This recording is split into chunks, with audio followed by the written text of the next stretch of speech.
사람의 담대함, 당당함, 담담함, 여유이구나 생각을 했습니다. 자, 이제 140억 사건의 진실에 대해서 말씀에 설명해 주실 우리 홍봉주 목사님 격려의 의미로 큰 박수 부탁드리겠습니다.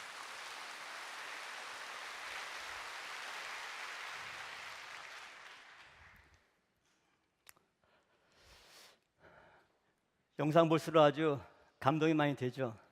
저도 많이 은혜를 받았습니다. 제가 왜들 이런 역할을 맡아야 되는지 저도 잘 모르겠습니다. 140억 신학교 인수자금을 저한테 줬으면 참 잘 썼을 텐데 왜 이런 것만 파헤치라고 저한테 이런 역할을 맡기는지 모르겠지만 지난번에 이어서 신학교 인수자금 재조명을 한번 하도록 하겠습니다. 자, 그 전에 성경 구절 한번 같이 한번 읽어볼까요? 한 목소리로. 자, 시작. 그런즉 저희를 두려워하지 말라. 감추어 있는 것이 드러나지 않을 것이 없고 숨은 것이 알려지지 않을 것이 없느니라. 자, 아까 영상에서는 열매로 나무를 안다 그 구절을 인용했는데 저는 최근 한 달 동안 계속 이와 관련된 주제를 연구를 하면서 이 말씀이 계속 떠오릅니다. 그리고 매일매일 체험을 해요. 뭐 자다가 누웠는데 갑자기 뭐가 떠올라서 뭐 잠을 못 자게 만들어요. 그러면서 하나하나 밝히 드러나게 합니다. 그럼 우리가 왜 이 140억에 대한 진실을 알아야 되는가? 그리고 왜 이승현 목사님에 대해서 그 행적에 대해서 우리가 파헤쳐야 되는가?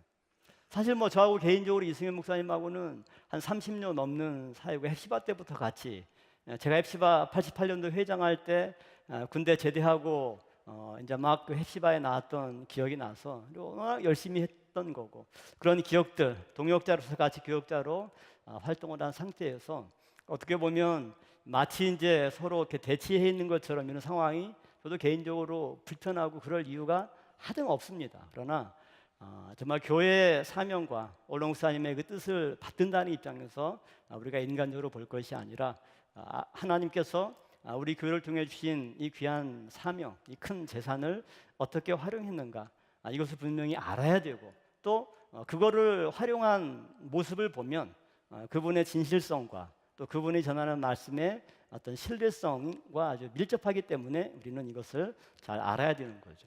자, 객관적으로 우리가 생각을 해봅니다. 현재 이승현 목사는 어떤 신분이냐면 업무상 횡령 혐의 사건으로 피의자입니다. 피의자는 검찰에서 죄가 있다라고 판단한 사람입니다. 두 번째, 그것 때문에 출국 금지가 되어 있습니다.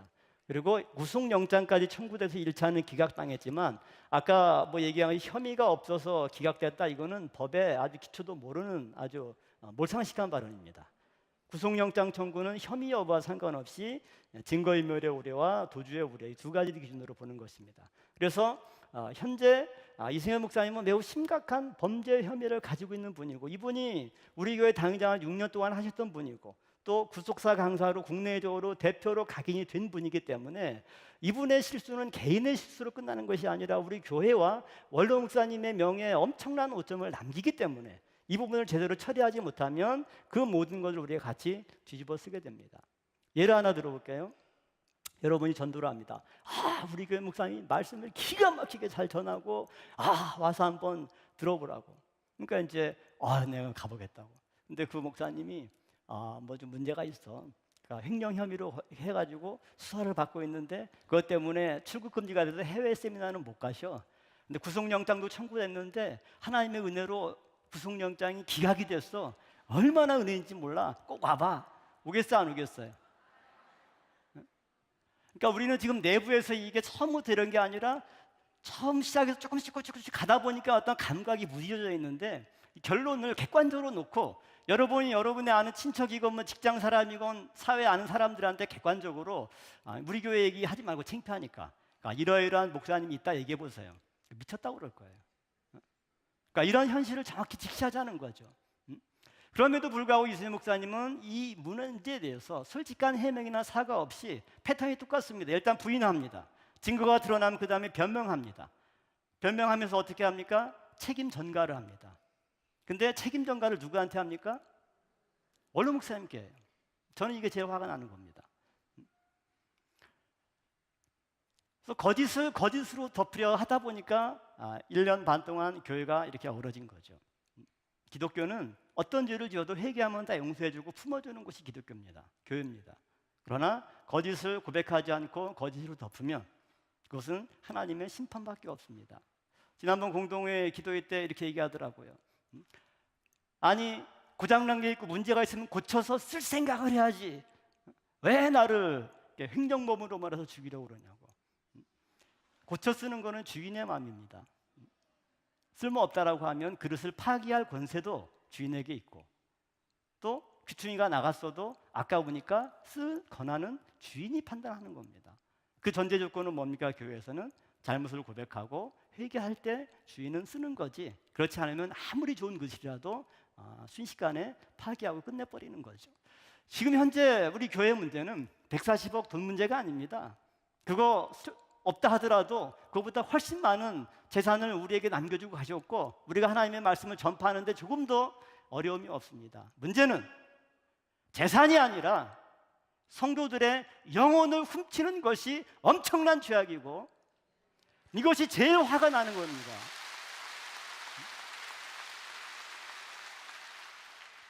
성도 한 사람이 천하보다 귀합니다.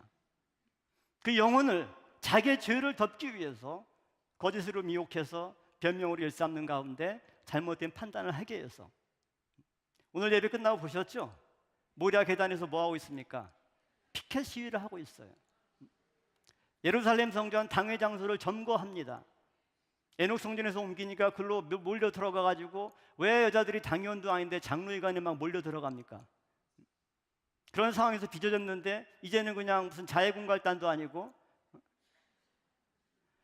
왜 교회 안에서 점거 농성과 피켓 시위와 이런 일들이 벌어지고 있습니까? 이런 교회를 분열과 혼란으로 내모는데 교회에서 성도들이 자발적으로 갑자기 기도하다 응답받아가지고 다 거기에 모여서 피켓 들고 있습니까? 교회는요, 교역자의 지시와 컨펌이 없으면 절대 움직일 수 없는 게 교회입니다. 그분들은 절대 성전 점거나 피켓 시위나 에녹 성전에 가서 몰려가서 그런 자해 공갈을 하는 것들 그냥 자발적으로 되는 것이 아닌 겁니다.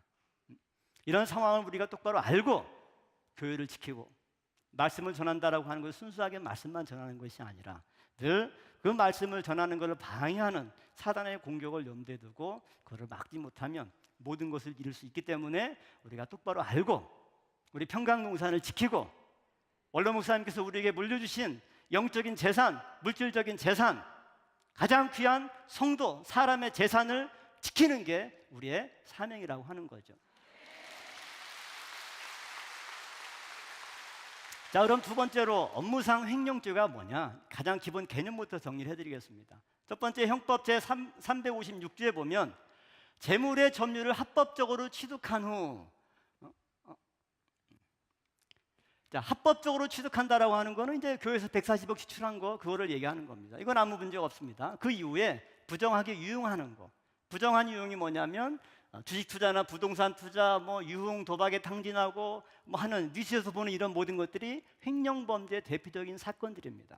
그 다음에 자기의 소유물과 동일한 지배 상태에 두는 행위, 이거 뭐냐면 공금을 받을 때 공금 통장으로 받을 거 아니에요. 이거를 자기 개인 통장으로 옮기기만, 하나도 안 써도 옮기는 것 자체가 횡령이에요. 옮긴 다음에는 이제 어때요? 자기가 마음대로 자기 것처럼 편하게 쓸 거 아니에요. 이 상태가 횡령이라고 하는 거죠. 그러니까 횡령죄에 대한 이해를 하시고 이 문제를 보도록 하겠습니다. 자, 그럼 세 번째로 이승현 목사의 핵심 주장과 문제점이 무엇인가, 이걸 봐야 되겠죠. 자, 첫 번째가 아니라 모든 결론은 이겁니다. 모든 거는 원로 목사님이 시킨 대로 한 죄밖에 없다. 늘 공통적으로 얘기하는 게, 여러분 들으셨죠? 그러니까 결국은 가만히 듣고 보면은 누구 잘못이에요? 원로 목사님 잘못이에요.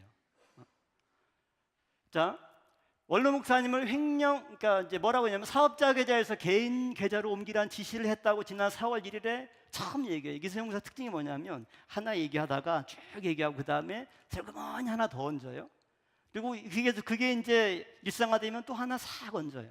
근데 4월 1일 날은 이거를 처음으로 얹었어요. 사업자 계좌에서 개인 계좌로 옮겨라. 왜? 베르트 계좌 사있더니 그러면 이마 베르트 계좌가 교회하고 연결된 걸 알아서 드러날 텐데 비밀이 해야 되는데, 자식아 그러니까 개인 계좌로 그것도 옮겨.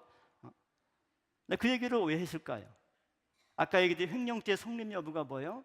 공금 통장에서 개인 통장으로 옮기는 것 자체가 뭐예요? 횡령죄예요. 그러니까 그거의 책임을 누구한테 돌리는 거예요? 원로 목사님께 돌리는 거죠. 그러면 그게 사실이라면 법적으로 어떤 문제가 됩니까? 원로 목사님이 이승현 목사에게 횡령을 사주한 사주범이 되는 겁니다. 무슨 말인지 알겠죠? 그 다음에 원로 목사님께서 제 개인 통장으로 3월 21일 날 20억을 완전 개인 통장으로 옮기실 때 그때 원로 목사님께서 이 목사 내가 이 돈을 불려야 되는데 어떻게 해야 되느냐, 이거 100% 거짓말입니다. 왜 그러냐? 제가 원로 목사님 설교 40년 거를 다 검색을 다 해봤어요. 그 중에서 증권 투자, 주식 투자라고 한 공적 설교를 20개를 찾았어요.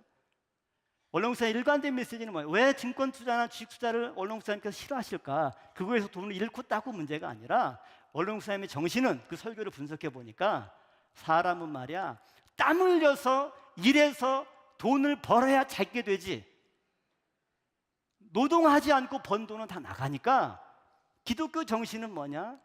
뿌린 대로 거두는 거다. 그게 원로 목사님 평생 우리에게 가르치신 정신이에요. 근데 이렇게 말씀했다?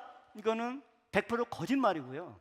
그 다음에 이거는 원로 목사님을 완전히 능멸하는 겁니다.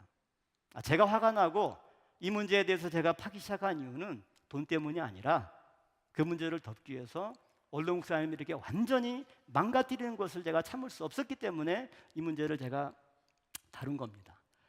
그래서 이제 뭐 펀드 투자로 뭐 하라고 그랬다. 그 다음에 처음에는 MMF 펀드 이렇게 얘기하고, 그 다음에 뭐라 그러냐면은 그래서 거기서 조금이라도 이익이 돼서 말씀을 드리면 너무 좋아하셨어요. 여러분은 웃을지 모르지만 저는 입술을 깨물었습니다. 제 3자한테 여러분 가세요. 우리 교회 목사님이 있는데 우리 교회 목사님한테 어떤 그 부목사가 열심히 투자해서 돈을 갖다 드렸더니 이익 벌어왔다고 너무 좋아하셨다. 뭐라고 보겠습니까? 이거는요 그냥 은행에 넣어놔도 이익은 나와요. MMF 통장에 넣으면 이자가 2%, 2.5%, 일반 보통 저축에 하면 1%, 이율의 차이지만 안전성 차이가 있는 거죠. 돈을 좀 벌어왔다고 원로 목사님이 그것 때문에 너무 좋아하시는 분이에요? 우리가 알던 원로 목사님이 그런 분입니까? 이거를 옳다라고 와서 박수치는 사람들로부터 교회를 지키지 않으면요 우리의 말씀의 동산이 그야말로 사단의 놀이터가 되는 겁니다. 그래서 밑에 더 중요한 말이, 저는 원로 목사님께서 펀드에 넣으라고 하셨기 때문에 나한테 내가 알아서 이 돈을 투자로 해서 이것을 불려야 된다, 그래서 나머지 돈 모자란 거 있으면 메워라, 이렇게 저는 그 원로 목사님이 말씀하신 것을 이해를 한 거예요. 그래서 제가 남은 돈을 가지고 투자도 했습니다. 이건 뭔가요?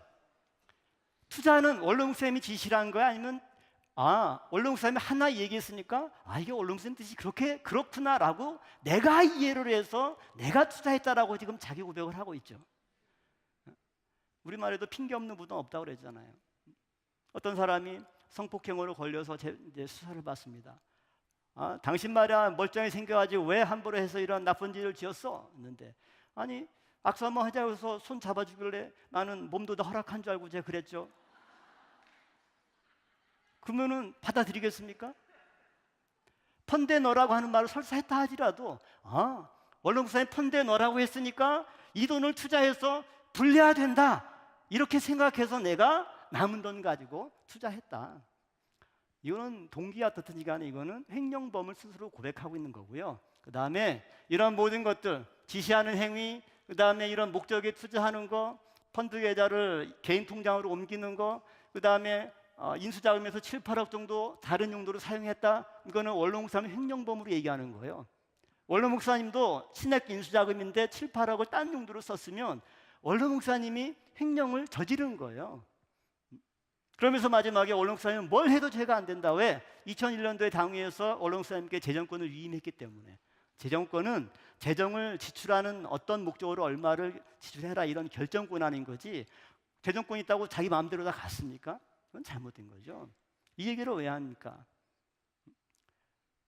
원로 목사님은 뭘 해도 죄가 안 되기 때문에 그분의 지시를 받고 한 나 또한 뭘 해도 죄가 안 된다라는 얘기를 하고 싶은 거예요. 무슨 말인지 알겠죠? 그러면서 결국은 논리가 어떻게 되느냐? 나는 한마디로 원룸쌤 뜻에 순종하다가 완전히 횡령범 몰려가지고 폭망한 사람이다. 억울함을 호소합니다. 피해자 코스프레를 합니다. 그러니까 거기에 모인 분들은, 주일날 모인 분들은 이렇게 은혜를 받지만 토요일날 모인 분들은 거기에 은혜를 받습니다. 그러면서 그때 4월 1일 날 얘기한 거 보면 본인은 감옥 가면 된다, 이미 본인은 유죄를 다 알고 있는 거예요. 그러나 교회에서 성도들에게는 그 정당성을 인정받고자 뭐라고 얘기하느냐, 내가 원룸쌤 뜻에 순종해서 이런 고난을 당하고 희생을 당한다, 내가 뜻에 불순종했다면 내가 고생 안 하고 평안했을 텐데, 이 얘기를 합니다. 얼마나 교묘한 말입니까? 여러분, 기독교 성경 말씀 믿고 교회 잘 다니고 말씀 들으면 감옥 갑니까? 하나님의 말씀에 순종하면 감옥 가고 불순종하면 평안해집니까? 반대예요. 그런데 이것을 교묘하게 바꿔서 자기의 상황을 합리화하고 변명하는 논리로 계속 얘기를 하니까 사람들은 아유, 우리 저분 불쌍해서 어떠나. 그리고 그분을 대적하는 모든 사람들은 마치 마귀를 보듯이 하는 겁니다. 이런 횡령범에서 시작된, 횡령교에서 시작된 이 영적인 범죄의 흐름을 정확히 파악하고, 여기서 우리가 똑바로 정신을 차리고 교회를 내가 단순히 누가 옳다 내가 옳다 이 부분이 아니라 이 교회를 어떻게 지켜야 될 것인가 라고 하는 것을 우리가 정확하게 알아야 되는 거죠. 다음 네 번째, 신학교 인수는 들러리고 처음부터 횡령 의도가 있었다라고 하는 거죠. 자, 주변 사람들 옆에 잘 살피고, 갑자기 여러분은 졸도할지 몰라요. 그러니까 여러 사람 잘 보다가 갑자기 쓰러지면 깨우세요. 아셨죠? 자, 2000년 아까 15년 9월 7일 말씀하셨는데 그때 신학기 인수자금 문제가 나왔었습니다. 그때 2015년 9월 6일 날 주일날 당회 선거를 통해서 이승현 목사가 당회장에 선출이 되고, 그다음에 월요일 날 구역장군가 때 여러분 기억나실 거예요. 유중훈 목사님 당시 당회장에 나오셔서 그 당시 당회장 선거 때 이승현 목사에게 있었던 네 가지 이슈에 대해서 해명을 했습니다. 그 중에 하나가 신학교 인수자금에 관한 문제입니다. 뭐라고 해명했냐면, 구속사를 가르치는 신학교가 꼭 필요하다고 말씀하시고 이를 비공개적으로 이승현 목사님에게 준비하라는 지시를 하시고 2014년도에 40억 원을 준비하여 통장과 함께 이승현 목사에게 맡기시면서 신학교 인수 및 설립 업무를 하도록 지시하셨습니다. 그러나 원로 목사님의 천국 입성으로 신학교 인수나 설립이 사실상 중단되었습니다. 이에 이승현 목사님은 은행 통장에 있던 이 40억 원을 금년 2월 그대로 회계실로 인계하였고 그 증거로 인수증이 있음을 확인하였습니다. 그럼에도 불구하고 마치 40억 원과 이승현 목사님이 이 돈을 잘못 사용한 것 같은 말들이 돌고 있다는 것은 심히 잘못된 일이다. 이걸 이중호 목사님이 해주셨는데, 이중호 목사님이 광고로 해주셨느냐, 이승현 목사님이 해달라고 했고 그 내용을 써준 거예요. 근데 여기에 보면 액수가 얼마예요? 40억이에요.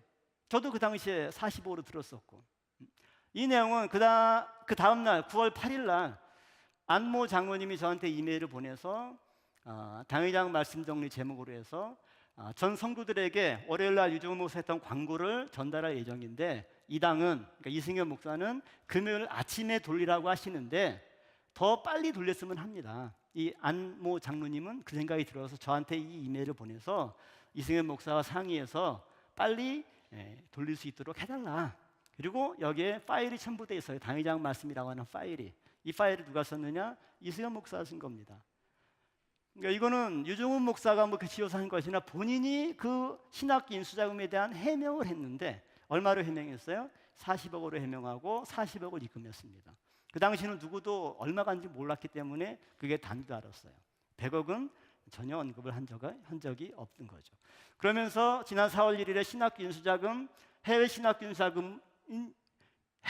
인수자금으로 40억 분리한 거는 나중에 최근에 이 이슈가 불거지면서 나온 얘기예요.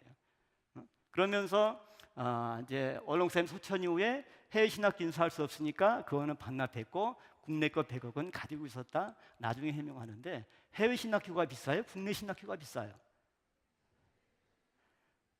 그거는 물어보나마나 상식이죠. 그러니까 그러므로 이것 자체는 사실은 전혀 설득력이 없는, 차후에 이제 만들어낸 변명에 불과한 거고요. 그 다음에 도대체 그 신학교가 얼마짜리인지, 62억을 줬다는데 62억 많이 줬어요? 조금 줬어요?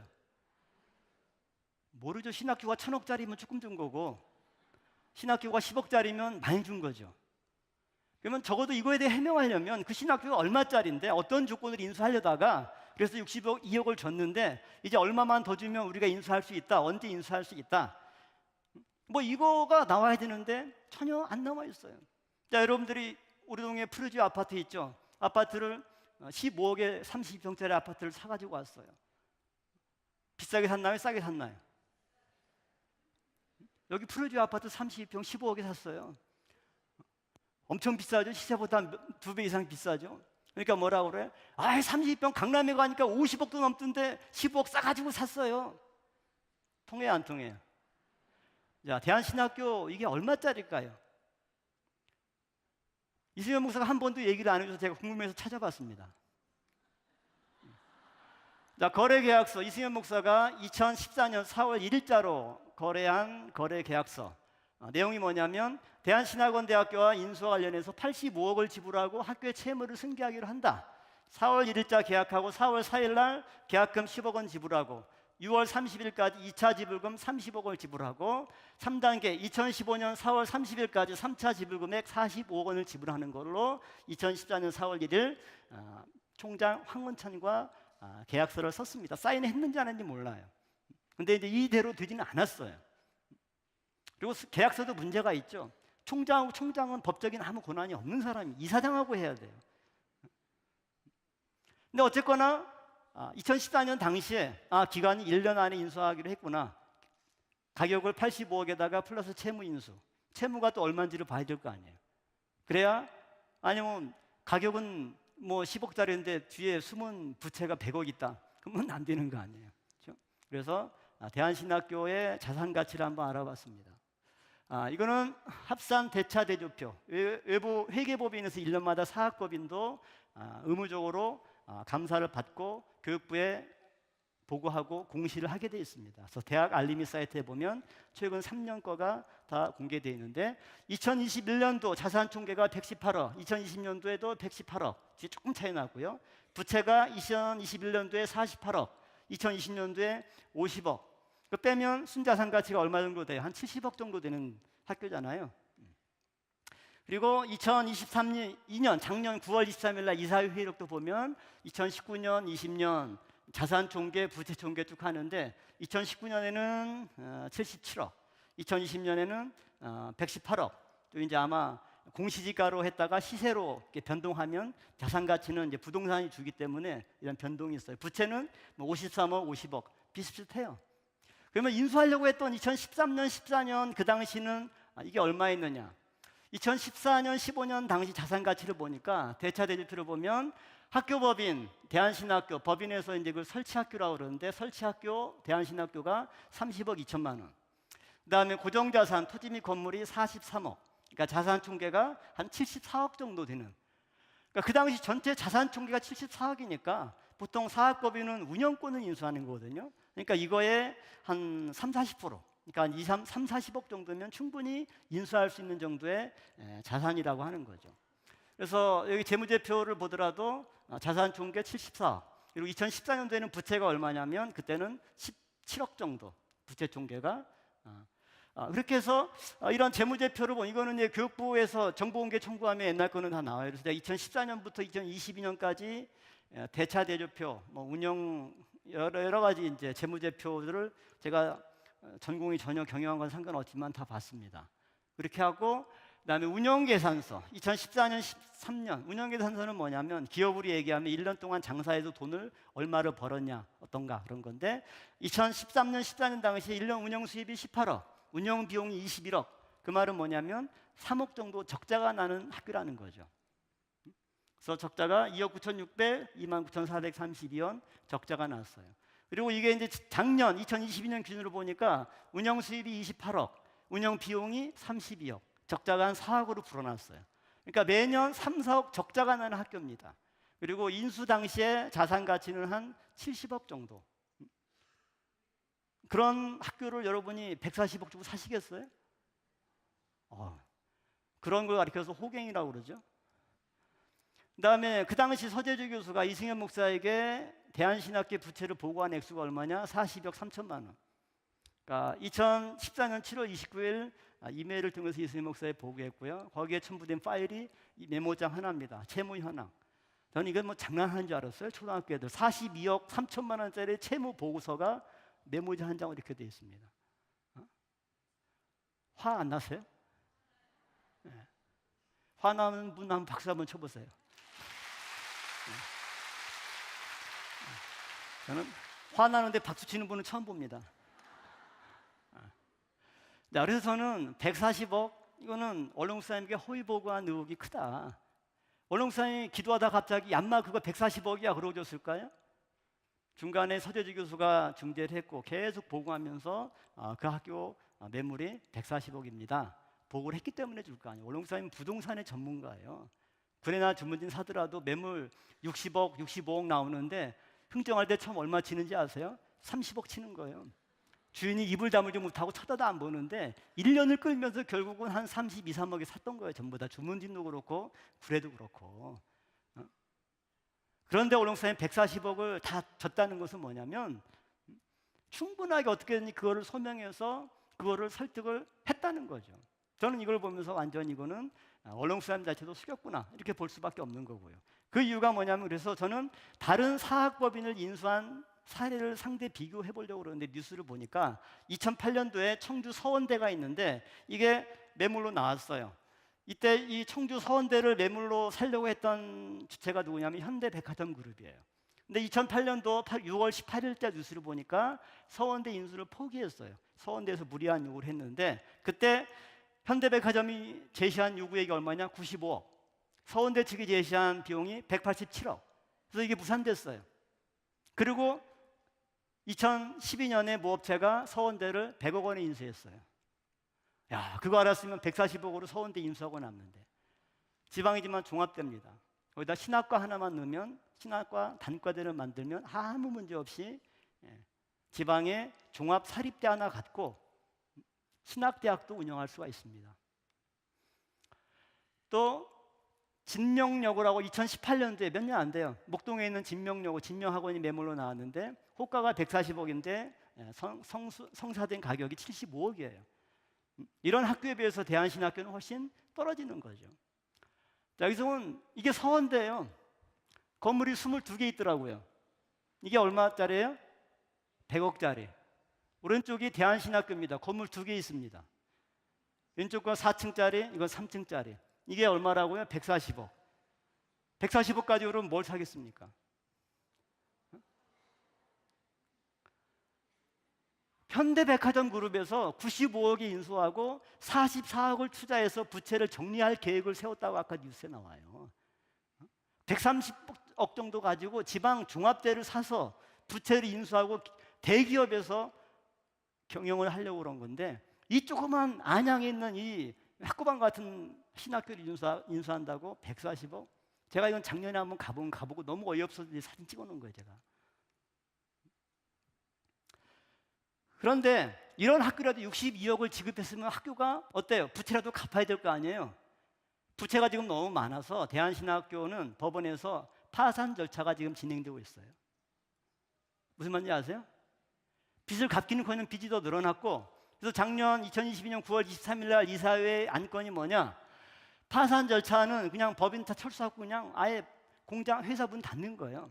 그래서 회생 절차를 제기하기로 이사회 회의를 통해서 결정을 해서 법원에 이제 회생 절차를 진행하려고 그래요. 파산만을 막아야 되겠다. 근데 그쪽 관계자들 얘기 들어보니까 법원에서는 9억 정도 돈을 예치하면 회생 절차를 받아주겠다. 근데 그 9억을 구해서 낼지 안 낼지 모르겠다. 못 내면 대한신학교는 어떻게 돼요? 그냥 파산돼 버리는 거예요. 60억 어디 갔어요? 여러분이 한번 찾아보세요. 자, 그 다음에 이게 4월 1일 날 이승희 목사님이 제시한 건데 이 인수 추진 현황 60억을 냈으면 열매가 있어야 될 거 아니에요. 그때 이승희 목사가 제시한 게 학교법인 이사 4명, 교수 5명, 뭐 직원 3명 이렇게 했습니다. 근데 학교법인 현재 이사 2명 사퇴하고 지금 2명밖에 없어요. 62억이 갔다는데 11명 이사 중에 2명밖에 없어요. 교수 5명 했다고 그러는데 그중에 퇴직 1명으로 써놨지만 지금 퇴직 2명이 퇴직했고요. 1명은 지금 퇴직이 아니라 잘릴 사퇴 압박을 받고 있어요. 우리와 전혀 상관없는 서씨 교수 2분만 아주 이 돈 가지고 호의호식하고 있는 겁니다.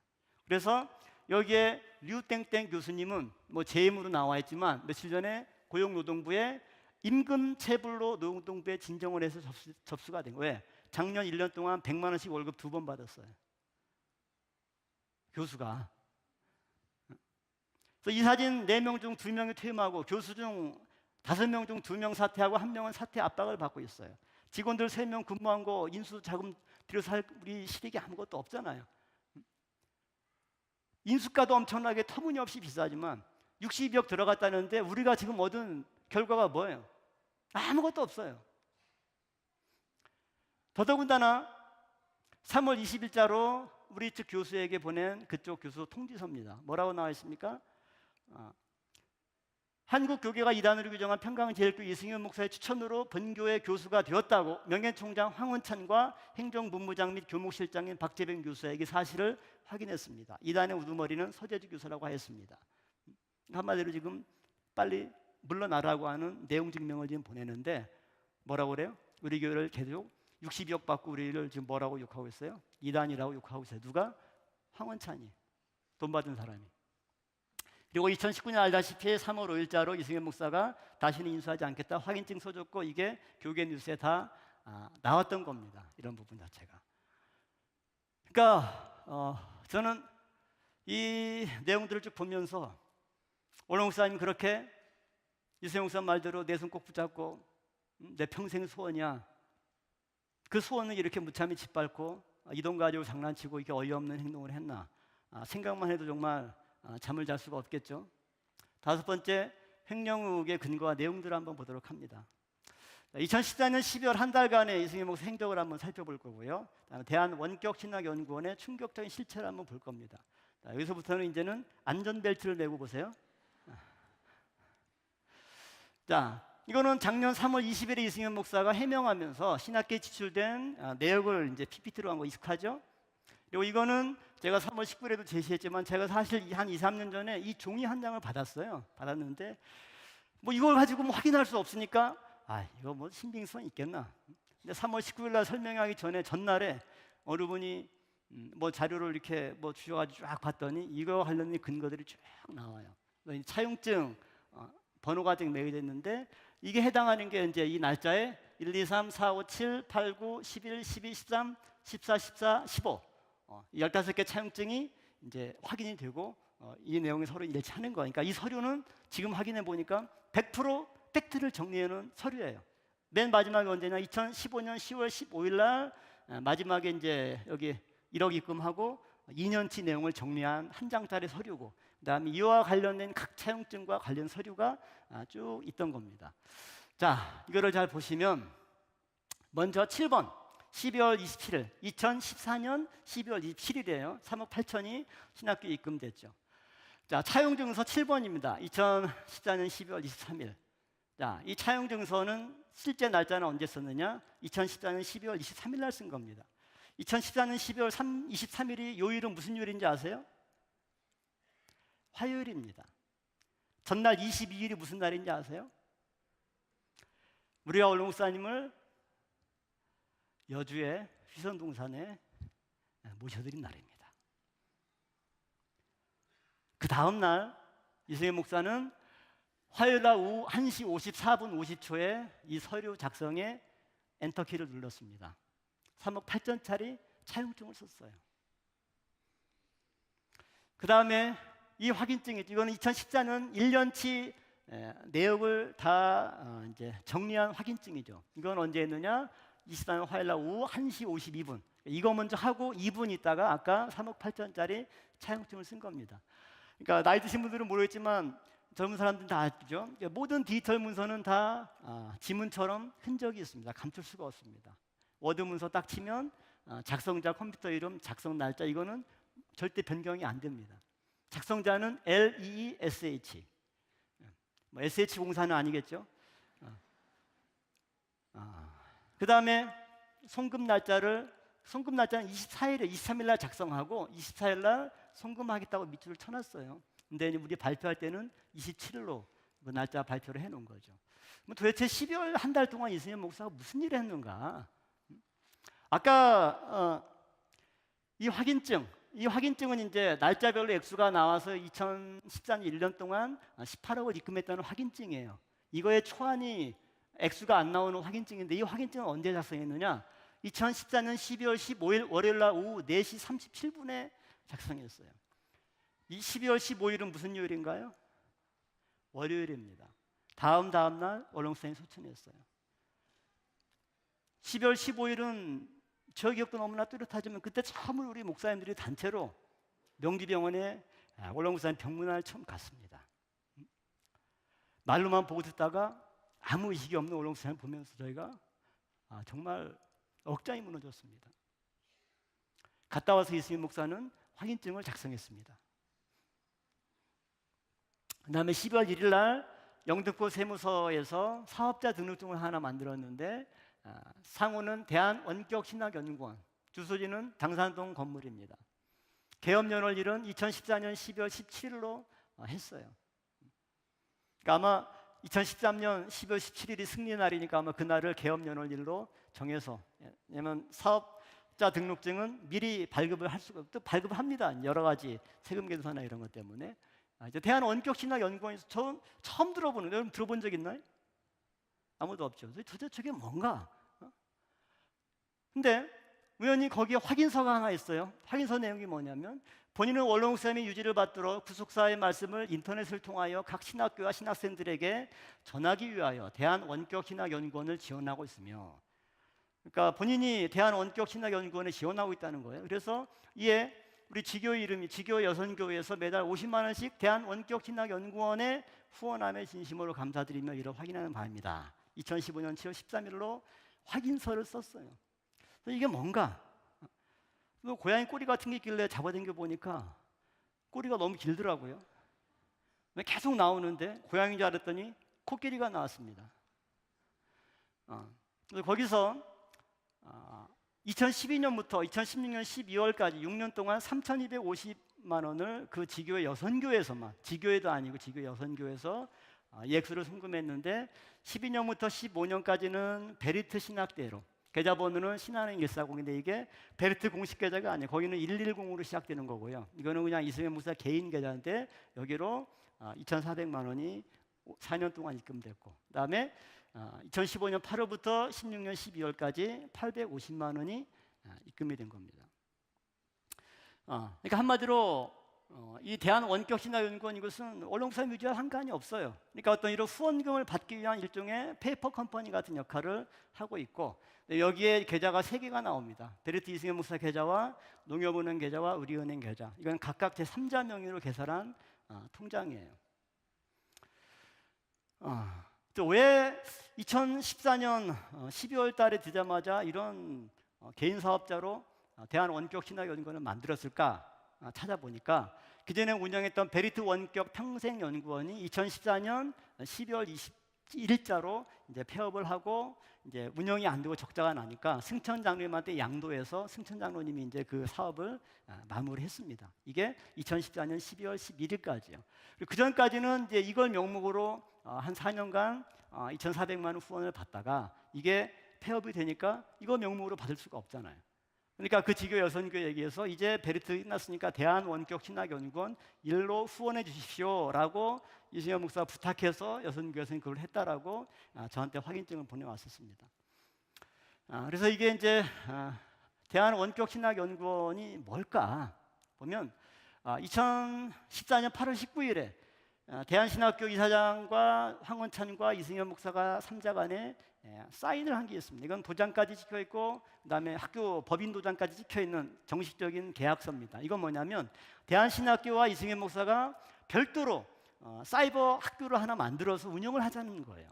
그리고 그거에 대한 모든 시설 투자는 내가 이승현 목사가 하겠다. 그리고 운영 수익은 7대 3으로 나누자. 그런 겁니다. 그래서 운영 수익은 학교가 30%, 베리트 여기가 70%. 이런 업무 협약서를 체결을 합니다. 그래서 이제 우리 모든 필요 경비는 베리트에서 이제 다 되는 걸로 얘기를 하고 있지만 실제 지출은 어디서 나갔느냐? 대한원격 그 비자금 통장에서 이 돈들이 다 나갔습니다. 그리고 알아보니까 국민일보 1월 달에 1월 10일, 21일 국민일보에 4번 2015년 1월 달에 이런 식으로 광고까지 나갔어요. 대한원격신학연구원 학생 모집, 대한신학대학원 대학교 졸업장 수여. 이거 교육부에 고발하면 이거 바로 걸립니다. 이거 불법이에요. 이거는 완전히 학위장사예요. 이런 정식 입학 절차 없이 인가받은 학교에 졸업장을 준다. 이건 완전히 거짓말이죠. 이거 굉장히 문제가 있는 거죠. 그래서 이걸 보면서 2015년 이게 광고가 제일 먼저 나온 게 1월 10일자 광고예요. 생각해 보니까 광고를 나가려면 컨택해야 되고 광고 문안을 짜야 되고 이런 자료를 모아. 저도 이런 걸 하다 보면 그냥 바로 딱 10분 만에 나오는 게 아니잖아요. 그러면 지금 기억해봐도 2015년도 1월 달이면 교회 분위기가 얼마나 무거웠는지 아세요? 정말 이렇게 웃음기도 없고 하루하루 나오는 거가 너무 힘들었는데 2014년 12월 달도 그렇고 연말 지나고 1월 달도 보면 이런 일들을 하느라고 너무 바쁘게 열심히 시간을 보내셨더라고요. 그리고 이학재 교수의 SNS, 페이스북에 보면 2015년 3월 7일자로 이거에 대한 내용들이 나와요. 그래서 소개하고 그다음에 과목도 7과목 업로드가 됐는데 과목당 보니까 30만 원씩 받더라고요. 수강료를 받고 대한신학대학원 대학교 밑에 대한원격신학연구원. 마치 보면 이 대한원격신학연구원이 신학대학교의 산하 무슨 기관처럼 보이잖아요. 이건 그냥 우리 교인 이름 내세워서 만든 개인 사업자. 이거 완전히 위장 회사입니다. 이걸로 학생들을 모집하고 이제 운영을 했다. 그래서 강의 맛보기도 해가지고 있는 서재주 교수님, 조영엽 박사, 이학재 교수 이런 사람들 다 해서 올려놓고 초창기에 이제 이학재 교수가 페이스북에 이 내용을 올린 겁니다. 그런데 이제 이때 이걸 하면서 든 돈이 얼마냐? 1억 1,940만 원. 그래서 1년 있어서 2015년 4월 20일에 1억 1,940만 원을 이 원격 신학연구를 운영하는데 홈페이지도 만들고 촬영비 32과목 과목당 100만 원, 3,200만 원, 교수 강사료 5,760만 원 쭉 해서 한 1억 2천 정도 잘 썼습니다. 확인서를 보내줬어요. 근데 이거는 거의 다 가짜죠. 이 돈이 안 들어갔으니까, 안 나갔으니까. 자, 여기 보면 차용증이 없이 A 항목에 4월 20일에 1억 1,940만 원 들어갔죠. 이거는 학교로 지출했다고 얘기하자면 이거는 차용증이 없이 원격신학연구원을 만드는 용도로 지출된 돈입니다. 무슨 말인지 알겠죠? 그러니까 이거를 버젓이 교인들 앞에서 신학교에 인수자금을 지출했다라고 하는 건 이건 명백한 거짓말이고요. 그다음에 차용증이 없기 때문에 이건 돌려받는 돈도 아니고 사업을 별도로 하기 위한 투자비였어요. 그리고 더 놀라운 거는 처음에 그 사업자를 만들고 1년 있다가 2016년 1월 30일에 폐업을 합니다. 그리고 한 달 있다가 다른 사람 명의로 또 대한원격신학연구원 사업자 등록을 개인 사업자로 내서 운영을 하다가 또 1년 5개월 2017년 7월 24일에 또 폐업을 합니다.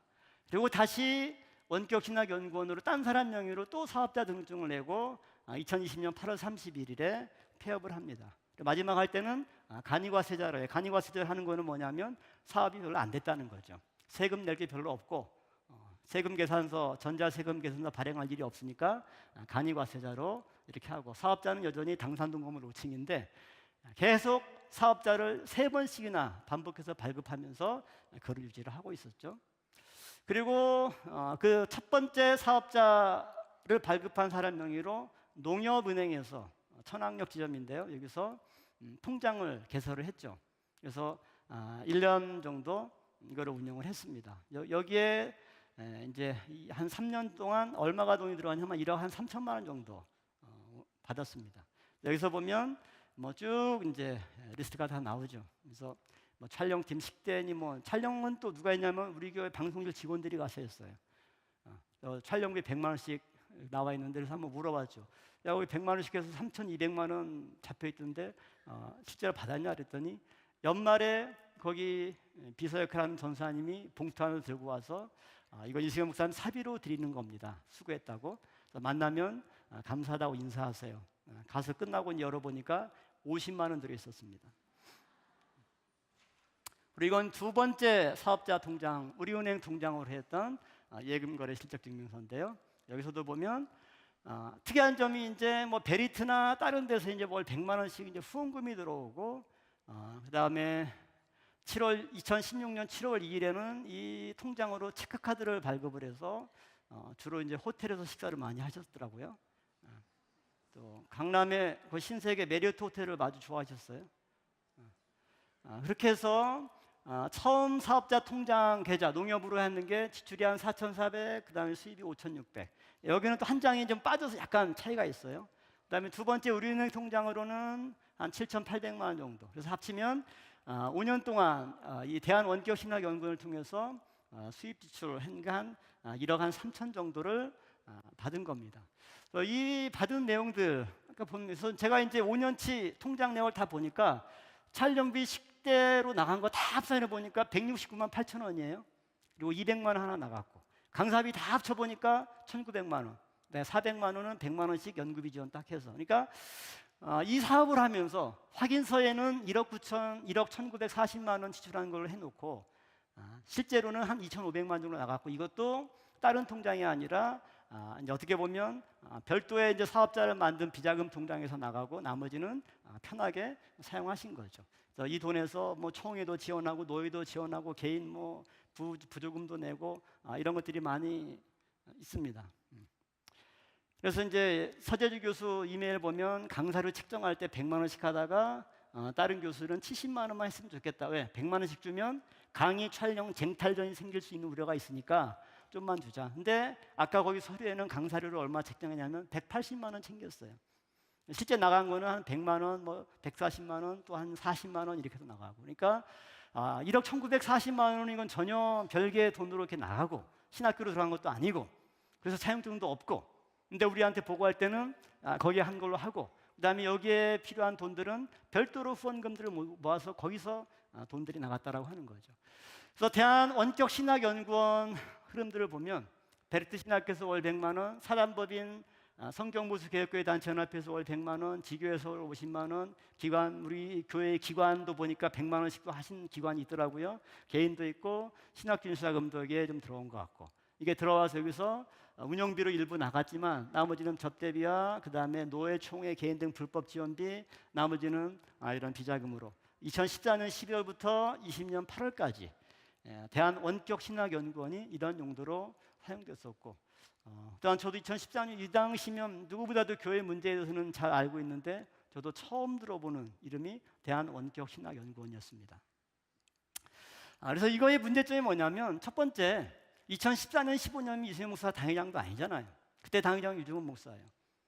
부목사가 교회 보고도 없이 승인도 없이 챔자시켜서 사업자 등록증을 내서 신학교와 신학교 인수와는 상관없이 신학교 인수는 뒷전으로 쳐놓고 사업을 해서 불법 어떤 신학교를 운영해서 하려고 하는 이런 개인 사업자를 해서 이걸 했다? 이거 자체만 가지고도 여러분 뭐 공무원들이나 일반 민간회사 이게 가능합니까? 있을 수 없는 일이에요. 겉으로는 구속사 말씀 전파는 명분을 내세우지만 전혀 상관없는 사적 후원금 모금과 비자금 조성 창구로 통장 내역은 보니까 제가 12페이지예요. 이거 뭐 그거 다 뭐 할 수는 없는 거고 그거는 제가 이제 수사기관에 넘겨서 거기서 알아서 하시겠죠. 그다음에 또 그 수익도 계약서에 의하면 70%를 받는 구조인데 거기서 얼마 수익 났는지 모르지만 계약서상에 의하면 그 70%는 또 그러니까 거기에 들어간 돈도 딴 데서 만들어서 쓰고 이익이 나면 그 중에 70%를 또 자기가 가져오는 이런 구조의 핵심이 대한원격신학연구원이다. 그 다음에 이승현 목사의 머릿속에 과연 말씀이나 돈이 있나 제가 고민할 수밖에 없는 내용을 봤는데 이건 지난 4월 1일 날 이승현 목사가 제시한 내용입니다. 금강아파트 부채 상환에 교회 돈을 이용했다고? 그렇지 않다. 그러면서 9월 11일 날짜에 신학교 인수자금 통장, 우리은행 통장 거래 내역을 본인이 캡처해서 제시를 한 거예요. 여러분도 보신 분 있을까요? 한번 잘 보세요. 여기 문제점이 뭐가 있나? 저는 여기서 열심히 성경 묵상하듯이 이걸 묵상했더니 6가지의 문제점을 보여주시더라고요. 자, 봅시다. 첫 번째, 2014년 9월 11일 날 새벽 3시 15분에 FB 출금 현대 09069 45,150원 자동이체 이승현 천약 008 5만원 자동이체로 보험료하고 이승현 목사 청약 예금이 95,150원이 빠져나갔습니다. 여러분 기관 회계 맞는 분들도 자기 통장하고 교회 돈 통장 관리하는 거하고 섞습니까? 안 섞습니까? 만약 그 통장에다가 회계 맡은 분이 핸드폰 요금 결제 맡겨놓으면 어떻게 될까요? 그것도 횡령입니다. 액수를 떠나서. 학생도 heb시바나 애들 학생도 절대 이렇게 안 합니다. 굉장히 충격받았죠. 근데 분명히 본인이 뭐라고 그러냐면 학교 자금이 들어있던 우리은행 통장이라 본인이 깐 거예요. 그리고 진짜 그런가 봤더니 자동이체 2건이 걸려 있어요. 저 같으면 절대 안 깔 텐데. 난 두 번째, 9월 11일 새벽 6시 7분에 펀뱅킹으로 윈 CMS 수수료 10,000원이 나가서 도대체 윈 CMS가 뭔가? 윈은 우리은행 브랜드 네임인데 CMS가 뭔지 아시는 분 있나요? CMS 쓰시는 분. 여러분 아무도 없을 거예요. CMS 쓰려면 통장이 한 100개 이상은 있어야 될 거예요. 그 기능이 뭐냐면 여러 은행의 통장들과 증권 계좌나 그런 무슨 여러 계좌를 우리은행에서 한 번에 다 조회하고 볼 수 있는 기능을 해주는 게 윈 CMS예요. 그리고 기본형은 무료인데 이거는 10,000원짜리 수수료가 있는 거는 기능이 좀 더 많은 거예요. 이걸 누가 하나 봤더니 프랜차이즈 본사 사람들, 막 프랜차이즈 몇백 개 드는 사람들이 자동이체 송금도 하고 별도도 받고 해야 되는데 일일이 은행 사이트로 살려면 힘드니까 그거를 우리은행에서 한꺼번에 해줄 수 있는 기능이 윈 CMS예요. 10,000원씩 나갔어요. 그래서 야, 이걸 얘기했더니 아니 이런 걸 근데 제가 모르니까 이제 물어봤더니 목사님은 이런 기능 쓸 일이 없을 텐데 저도 한 번도 안 써봤어요. 통장에 좀 이렇게 많지가 않습니다. 그 다음에 10시 39분에 CD 창구에서 2,018만 2,602원이 상환이 됐어요. 자, 끝자리가 18만 2,602원이에요. 이런 경우의 지출은 딱 하나입니다. 뭔가요? 이자가 포함된 금액을 결제하는 거예요. 물건 살 때 뒤에 끝자리 2원짜리 붙는 그 물건 있습니까? 없죠. CD 창고로 갔죠. 인터넷 뱅킹으로 하는데 CD 창고로 갔어요. 저는 이걸 보면서 9월 11일 날 마지막 2천만 원 갚고 등기 말소했구나. 자, 2천만 원인데 18만 2천 원 붙었죠. 또 계산을 해봤죠. 보통 금리 한 3.2% 하면 5만 8천 원, 6만 원 나오더라고요. 10한 2만 원 나오면 이게 뭘까 했더니 이 대출을 2013년 5월 27일 날 받았어요. 2년 이내에 갚으면 중도 상환 수수료가 있어요. 0.5%나 0.6% 나옵니다. 0.6% 계산하니까 한 18만 원 정도 나오더라고요. 그러니까 무슨 말이냐? CD 창구 가서 마지막 2천만 원 중도 상환 수수료를 결제하고 그 입금증 은행 창구에 가서 대출 상환 다 했습니다. 등기 말소해 주세요. 법무사 수수료 5만 원 주면 오전 10시 반이니까 그날 오면 등기가 말소가 됩니다. 2014년 9월 11일에 금강아파트 대출을 그날 1억 2천 다 갚은 건 아니지만 2천만 원 마지막 갚고 처리했구나. 일반 송금이면 다 이처럼 인터넷 뱅킹으로 하지 왜 CD 창구로 갑니까?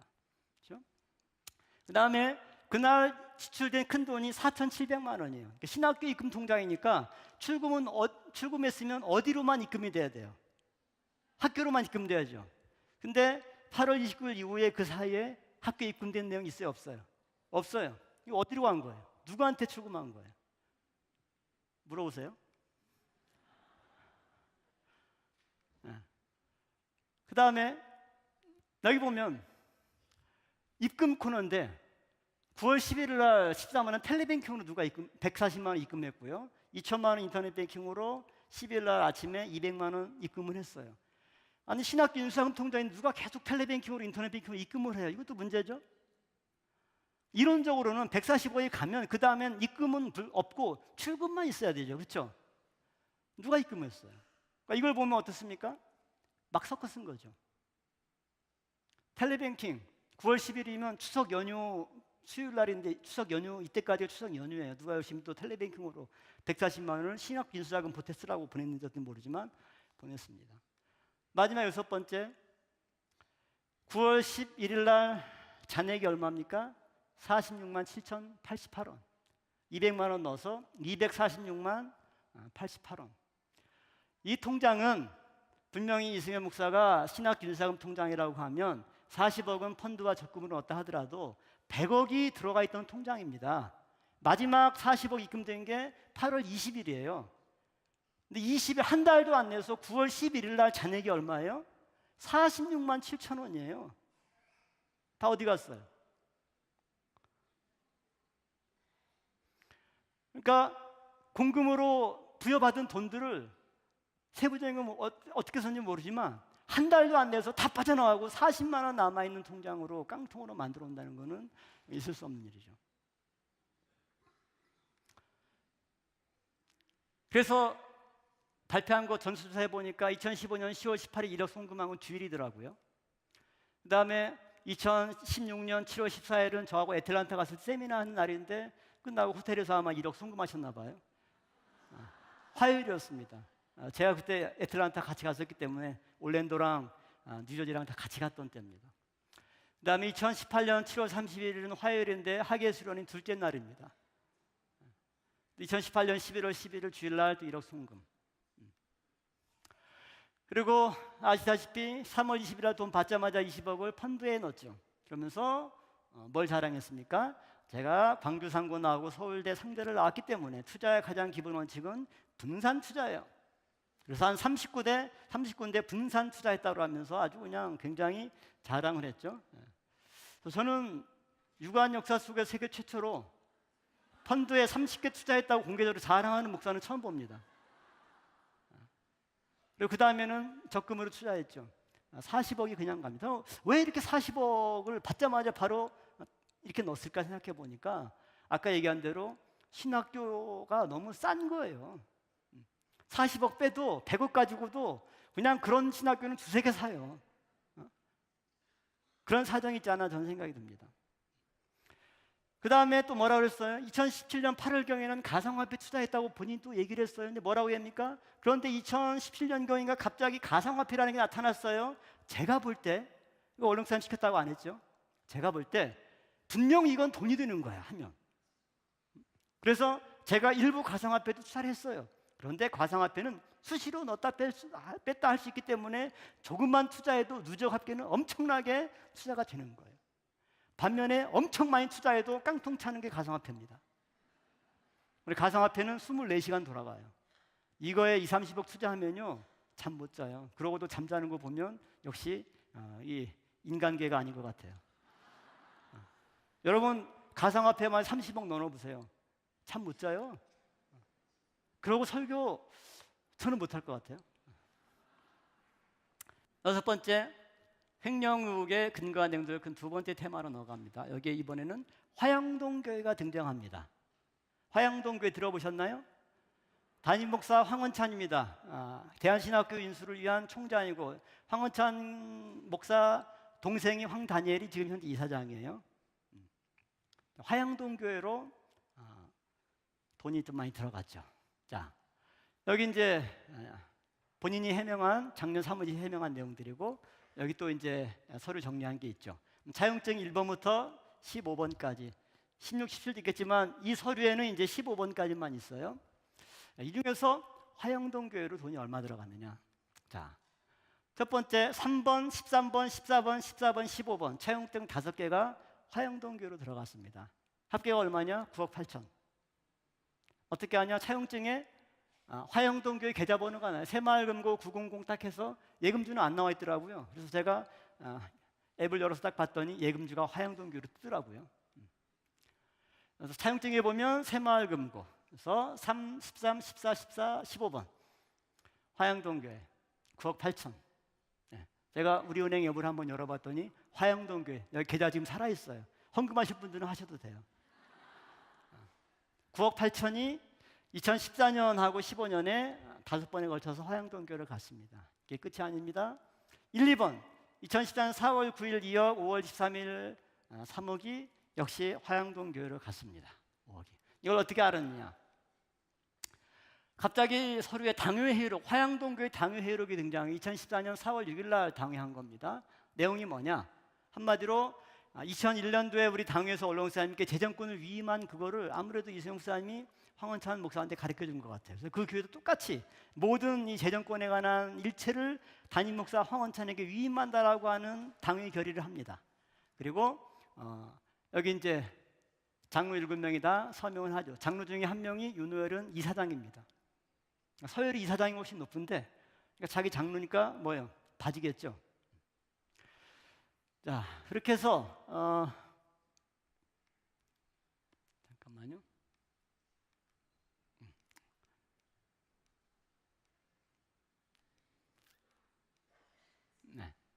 화양동 교회 당회회의록 이게 이제 나오는데 5억이 지출되는 겁니다. 이 협의상 초창기 이제 이건 메모 상황으로 했던 서류를 보면 5억 차용을 얘기하면서 이것은 당회회의록 내지 당위원 서명된 차용에 관한 위임장을 받는 조건으로 5억을 청하는데 액수가 딱 맞아요. 그리고 아까 그 당회회의록과 주보가 나오는 겁니다. 그리고 맨 밑에 보면 MOU가 파기돼서 문제가 생겼을 경우에 자금 회수 방법은 화영동 교회가 회수해 드리는 것으로 하다. 이거는 무슨 계약서는 아니고 어떤 그 아이디어를 모은 건데 적어도 5억 차용 이거는 그대로 실행이 된 겁니다. 그래서 이제 서명 날인이 있었고 화영동의 주보도 첨부된 문서가 있어서 처음 간 5억도 화영동 교회로 들어갔구나. 그다음에 9번, 11번 이것도 5억인데 이것도 화영동 교회로 들어갔습니다. 왜 이렇습니까? 차용증에 보면 차용증에 화영동 교회 없이 이제 학교 이름 학교 총장 황은찬으로만 나온 거는 이건 교회로 안 들어갔는데 밑에 화영동 교회가 나온 거는 같이 이제 계좌도 그렇고 화영동 교회로 갔어요. 그게 이제 9번, 11번이 그겁니다. 그러니까 이렇게 합치면 19억 8천만 원이 어디로 들어갔어요? 화영동 교회로 들어간 겁니다. 학교로 들어간 게 아니에요. 그 다음에 화영동 교회에 19억 8천이나 갔을까? 아까 그 채무 현황 그 내용 보면 여기에 화영동 교회 부채액이 얼마로 나왔어요? 21억으로 나와 있어요. 그러니까 거의 비슷한 규모. 그러니까 거의 화영동 교회 채무를 갚아주는 방식의 어떤 그 거래가 있었던 거죠. 그 다음에 또 두 번째는 서재주 교수가 등장하는데 2015년 여기 7월 6일 날 8천만 원으로 이제 한 거 있는데 이거의 차용증을 보면 이게 12번인데 8천만 원이 아니라 88,720원이에요. 이것도 뒤에 또 끝자리가 이상하죠? 뭔가요? 대출 이자 대신 갚아준 거예요. 이걸 갚아서 이거는 차용인이 누구냐면 서재주예요. 황원찬도 아니고 학교도 아니고 아무 관련이 없는 서재주와의 개인 채무 관계하고 차용증 써준 건데 버젓이 이거를 신학교에 지출한 목록으로 뒷자리 붙이기가 애매하니까 8천만 원으로 딱 해가지고 우리한테 작년 3월 20일에 발표한 겁니다. 그 다음에 이제 5억 3천만 원은 7월 7, 8일에 황원찬 교수 서재주 교수가 총장으로 임명되는 조건으로 이 돈을 지급을 하는 거예요. 저 같은 경우 돈을 안 받고도 이렇게 할 텐데 5억 3천을 서재주 교수를 총장 임명하는 조건으로 지출을 한 거죠. 근데 그때 4월 1일 날 뭐라고 해명했냐면 서재주 교수를 총장으로 세운 거 원로목사님 명령이다. 그러니까 모든 게 하여튼 원로목사님 명령이 등장해요. 여기 서재주 교수고 여기 있는 거는 이학재 교수예요. 여러분 원로목사님이 서재 교수 칭찬하는 거 들었어요? 이학재 교수 칭찬하는 거 들었어요? 이학재 교수 히브리어 눈 감고 거꾸로 쓴다 그 칭찬 몇 번 하셨죠? 그게 여기 오른쪽에 계신 분입니다. 이분하고만 거래를 해요. 근데 서재주 교수가 2017년 7월 1일에 성명서를 냈어요. 그 대한신학교단 신문에 평강교회에 대한 이단성 결정에 의하여 한국교회와 각 교단은 교류를 금지하고 있는 바 학문적 신앙적으로 교류하지 않았으며 추후에도 않겠으며 서재주 교수가 7월 1일 날 낸 성명서입니다. 이런 분을 총장으로 세우라고 얘기를 해요. 자, 2018년에 중앙일보 특집에 이 사립대 매매에 관한 게 기사가 4건이 나와 있더라고요. 그래서 쭉 그 문제점을 하면서 그러면서 이제 이미지 요약해서 보니까 이게 지금 이승현 목사님이 대한신학교 인수한다고 하는 행태들이 여기 다 돼요. 그러니까 이 학교법인은 건물이나 부동산 절대 처분 불가합니다. 법에 우리나라 법에 의해서. 그러니까 학교를 인수하는 거는 운영권만 인수하는 거예요. 그래서 어떻게 하냐면 법인 양도 양수계약 체결해 가지고 이사 한 명당 얼마, 이사장 얼마 해서 이사회를 과반을 점유하는 거를 운영권을 가져오는 거죠.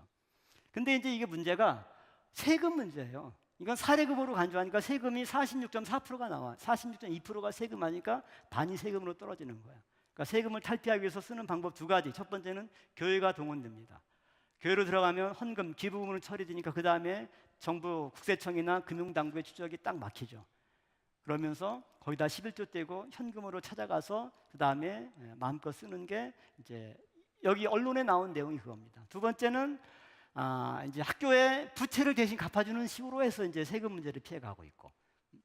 그런데 이제 이렇게 하다 보니까 계약금 주고 뭐 이렇게 줬는데 나중에 인수가 안 돼서 어우러지는 경우들이 많이 있는 것 같은데 이게 현재 우리 교회 상황을 보는 겁니다. 그래서 대한신학교 인수 과정을 보면 돈이 60억이 갔다고 그러지만 적어도 2014년, 15년 2년치만 보더라도 화양동 교회 19억 8천, 서재주 교수한테 8,600만 원, 그건 개인으로. 그 다음에 서재주 교수 총장 임명되는 대가로 5억 3천. 그 다음에 대한원격신학연구 운영하는데 1억 1,940만 원. 그 다음에 두 개 이제 3천만 원, 5천만 원, 8천만 원짜리는 뭔지는 저도 그렇게 모르겠어요.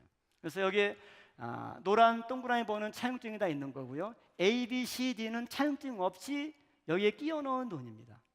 이 돈은 신학균사금으로 안 들어간 돈이라고 하는 거죠. 그래서 이제 D 항목 2015년 8월 1일에 1억 원이 지출됐죠. 이게 매점 운영 관한 사업 계획서 아닙니다. 그래서 본인은 대한신학교대학원의 건물 일부를 임대하여 사업 시행을 원하는 바와 같이 사업 계획서를 제출하는 바입니다. 사모님 이름으로 사업 계획서를 쓰셨어요. 그래서 전세 임대료 1억, 시설 및 재료비 3천만 원, 1억 3천 이렇게 했습니다. 그날 4월 1일 설명회 때 이승현 목사가 이걸 제시하면서 2015년 그때 이제 8월부터 18년 5월까지 건물 공사 중이었는데 무슨 운영을 했냐? 건물 자체가 없었다. 이건 맞아요. 맞는데 사업계획서를 잘 보시면 여기 뭐라고 나와? 2015년 8월 10일이 있는데 매점 위치가 뭐냐면 신축 건물 1층 괄호하고 49평을 전세 임대료 1억 원. 무슨 말이에요? 공사 시작할 때 이미 신축 건물이라는 거 알고 1층도 알고 면적 49평 평수까지 나온 거예요. 이렇게 해서 2018년도에 이제 건물이 지어지고 운영을 할 때 매점 운영을 한 계약서가 바로 이겁니다. 신축 건물 1층 49평 그리고 차용증도 이게 또 없습니다. 그러니까 학교로 들어간 돈이 아니라고 하는 거죠. 그리고 4월 1일 모리아에서는 이 자료가 있는데 유튜브를 내가 아무리 보니까 없어요. 여기 뭐라고 나왔냐면 사업 제안이 있었지만 거절했다. 근데 보니까 본인이 사업 제안했어요. 그다음에 실제 진행된 내용이 전혀 없음. 실제 진행된 내용 100% 그대로 됐어요. 여기에 이제 이런 식으로 대한신학대학교 신관 1층 거기에 이제 여기 매점 및 카페가 있던 겁니다. 그래서 이제 이거를 우리가 어떻게 알았냐면 여기 이제 2014년도에 6번 낸 게 총 얼마냐면 정리한 돈이 18억이에요. 2015년에는 총 얼마 지출했냐면 16억이 지출됐어요. 지출된 합계가. 그리고 이거를 이제 여기 보면 정리를 해놨어. 2014년 12월 23일 현재 18억, 그렇죠? 2015년 10월 15일 16억. 근데 괄호하고 16억 1600 088 720. 왜 아까 황원찬 아니 서재주 교수께 8천만 원으로 이제 뒤에를 잘랐기 때문에 이 차이가 있는 거예요. 근데 제가 이제 이거를 다 더해봤어요. 2015년에 나와 있는 돈 지출된 돈이 과연 16억이 또 맞나? 별걸 다 해봤죠. 다 더해봤더니 16억이 아니라 19억 1,500만 원이 된 거니까 2억 9,940만 원이 더 돼요. 그러니까 분명히 뭐냐면 학교에 신학교 인수자금 명목으로 차용증 쓰고 지출한 돈은 16억인데 실제 지출되는 19억이에요. 그러니까 한 2억 9,400, 3억 정도는 신학교로 들어간 것도 아니고 차용증도 없는 그런 다른 용도의 돈인데 여기에 묻어서 발표를 했다라고 하는 거죠. 그래서 이게 이제 그 내용입니다. 그 다음에 모친 김순임 명의 차용 거래가 나오는데 뭐 이건 자세히 할 건 없고, 근데 그때 이제 제가 화가 난 거는 뭐라 그러냐면 그 목사님들과 얘기하는데 울면서 호소했다고 그러길래 제가 진짜 제가 그 옆에 있었다고 그랬잖아요. 얘기를 하다가 뭐 좀 얘기하니까 뭐 그러면 우리 그때는 권사님이라는 권사님이랑 우리 친척 중이라고 그랬어요. 친척 중에 그 정도 돈 빌려줄 수 있는 사람이 있는데 내가 그러면 빌려주겠다고 본인이 제안한 거예요. 차용증 보면 다 1,000만 원 이자 다 얼마씩 당하고 이자 뭐 여기 이제 여기 1,000만 원짜리는 조건이 어떠냐면 원금 매달 원금 50만 원과 50만 원씩 내는 거예요. 근데 이게 참 웃기는 게 이게 이 B 목사는 1,000만 원 받고 매월 52만 원씩 24개월로 냈어요. 합산하면은 1,248만 원이에요. 이율 24%입니다. 이렇게 되면. A 목사 3,000만 원, 이자 7만 5천 원, 3%짜리예요. 그다음 2,300만 원, C 목사 월 이자 10만 원, 이건 5%짜리입니다. 그 당시 이율에 비하면 이자도 그냥 공짜로 빌려준 것도 아니에요. 그리고 이제 다 갚은 거예요. 뭐 줬다라고 하면 뭐 할 말이 있겠지만 다 빌려주고 다 받는 거는 이제 김순임 통장으로 받으셨습니다. 그리고 김순임 씨에게 본인이 이제 차용인이 이승현이에요. 1억을 빌렸죠. 매월 40만 원씩 갚고 신한은행 김수림 계좌로 넣는 겁니다. 다음에 1억 갚는 거죠. 이거를 2014년 10월 13일 월요일 오전 10시 30분 34초에 LESH라는 분이 쓴 겁니다. 본인이 쓰고 본인이 또 이렇게 해드리고, 실제 뭐 본인은 안 했다고 그러니까 이거는 이제 수사기관이 밝힐 거고, 그래서 차용증 내역을 다 정리를 해봤습니다. 그래서 보면 이제 조건이 뭐 이자 4.8%도 있고 뭐 4%도 있고, 이제 수금 계좌는 전부 다 이신현이에요. 쭉 해서. 그래서 받으면 이쪽 부분은 월 이자가 얼마냐? 715만 9천 원이에요. 그다음에 8번부터 15번까지는 매월 이자가 428만 원.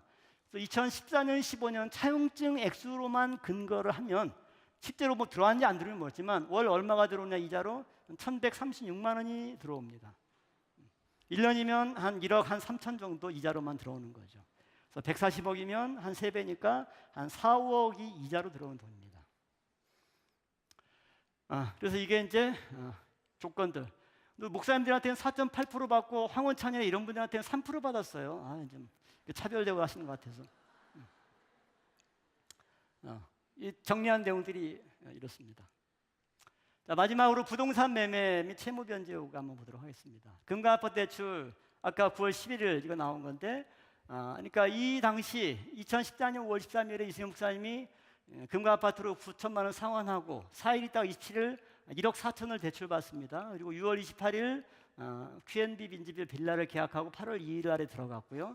9월 11일 날 1억 4천 대출을 전액 상환했습니다. 아까 이 내용은 충분히 이제 아까 그런 개연성이 있을 건데, 이건 또 뭐 제가 뭐 오해할 수 있는 거니까 이거는 이제 수사기관이 정확하게 자금 출처 통장 확인하면 이거는 밝혀지는 겁니다. 그리고 이제 그때 또 해명한 게 광주 신안동 대지 건물 하면서, 이것도 이제 이승현 목사님이 제시한 사진이에요. 이게 이제 큰딸 명의집이고, 부모님 댁이 어딘가 궁금했는데 옆이 부모님 댁이라고 친절하게 또 알려주셨어요. 이 사진을 보고 저도 역시 묵상하다 보니까 6가지 문제점을 발견했습니다. 첫 번째, 4,800만 원에 구입했다. 부동산에 투자한 게 아니다. 주인이 사달라고 요청했다. 할아버지가 큰딸 이름을 증여했다. 증여세 안 내도 된다. 파란 지붕도 아버님이 굳이 신고하다. 6가지 다 100% 거짓말입니다. 첫 번째, 4,800만 원 공시지가로 얘기하는데 부동산을 공시지가로 계산하는 사람이 어디 있어요? 이건 세금 낼 때나 하는 거고요. 시세로 하는 거죠. 그리고는 등기부등본 띄워보면 매매 목록 거래가에 금 1억 1천만 원 써 있는데 토지거래대장에서 평당 제곱미터당 36만 원짜리 또 산수 잘한다고 곱해가지고 4,800만 원 계산을 했어요. 이거는 근거가 있는 거기 때문에 100% 4,800만 원은 거짓말입니다. 부동산에 투자한 게 아니다. 이런 게 바로 부동산 투자입니다. 부동산은 실거주 목적이거나 투자 목적 둘 중에 하나 외에는 없죠. 그렇죠? 여기 실거주하지, 여기는 지금도 거주하지 않아요. 그냥 빈집이에요. 여기를 보면 어떻게 되느냐? 여기 8-7번지가 부친댁 맨 처음에 95년 7월 달에 30평짜리 여기를 샀어요. 맨 처음에 사셨어요. 그리고 옆에 B 부분에 2010년도에 51평짜리를 샀어요. 이걸 사고 A는 헐었어요. 헐어서 마당처럼 쓰고 있습니다. 왜냐면 이제 뭐 두 분 사시니까 넓은 집 필요 없죠. 그러다 보니까 이렇게 되면 집 구조가 어떻게 돼요? 이렇게 니은자가 되죠. 니은자 구조는 좀 쓸모가 없잖아요, 별로.